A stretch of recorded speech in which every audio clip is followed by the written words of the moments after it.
Welcome to Global Knowledge Academy, Tirchangur, Namakkal. இப்போ நாம பார்க்க போறது previous year question. இந்த question பாத்தீங்க அப்படின்னா NEET 2024 ல கேட்ட question. A 10 mu farad capacitor is connected to 210 volt and 50 Hz source as shown in the figure. இந்த figureல இருக்க மாதிரி the peak current in the circuit is nearly நமக்கு வந்துட்டு peak current I0 என்னவா இருக்கும் அப்படின்னு கேக்குறாங்க. So given first எடுத்து எழுதிக்கலாங்களா? given வந்து capacitance கொடுத்திருக்காங்க 10 per mu f. இதை நம்ம மறுபடியும் எப்படி எழுதலாம்? 10 into 10 per muங்கிறது nothing but 10 per minus 6 தான் அது வந்து represent பண்ணுது. next வந்துட்டு ERMS value கொடுத்திருக்காங்க 21 volt. அதுக்கப்புறம் பாத்தீங்க அப்படின்னா frequency 50 Hz. இது எல்லாமே நமக்கு given.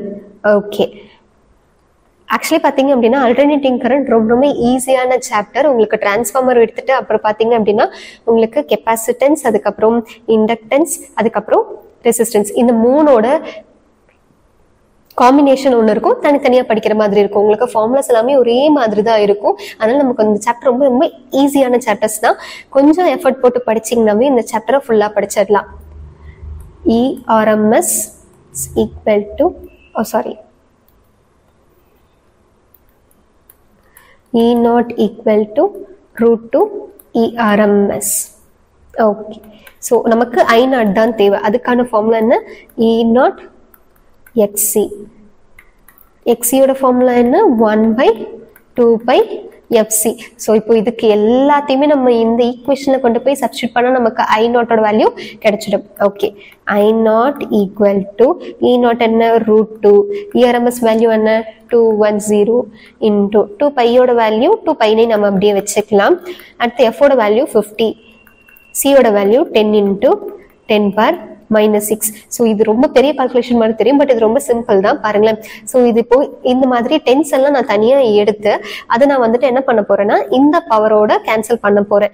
ஸோ அப்படி பண்ண அப்படின்னா இங்க பாருங்க 250 சார் 100. அப்போ நமக்கு இங்க வந்து ரெண்டு, இது நான் உங்களுக்கு எழுதுனா இன்னும் ஈஸியா புரியும். 2 into 10 into 100 into pi into 10 into 10 per minus 6. so இப்போ இங்க 1, இங்க 2, இங்க 3 மொத்தமா ஆட் பண்ணீங்கன்னா உங்களுக்கு இங்க வந்து எவ்வளவு இருக்கும்? 10 per 4 இருக்கும். 10 per 4 into 10 per minus 6. so நீங்க கேன்சல் பண்ணீங்கன்னா உங்களுக்கு என்ன ஆன்சர் வரும்? root 2 into 21 pi into 10 per minus 2 வரும். ஸோ இதை நீங்க மல்டிபிள் பண்ணீங்கன்னா உங்களுக்கு ஆன்சர் கிடைச்சிடும். root 2 ஓட வேல்யூ என்னப்பா? 1.414 into 21 into 3.14 into 10 per minus 2. So இதோட வேல்யூ என்ன? 93.0 into 10 per minus 2. so 0.93. the answer is 1. Option 1 தான் இதுக்கான ஆன்சர். ஓகேங்களா? நீட் ரிகார்டிங் எந்த டவுட்டா இருந்தாலும் ஸ்கிரீன்ல தெரியுது இந்த நம்பருக்கு கால் பண்ணி உங்க டவுட்ஸை உடனே கிளாரிஃபை பண்ணிக்கோங்க. தேங்க்யூ.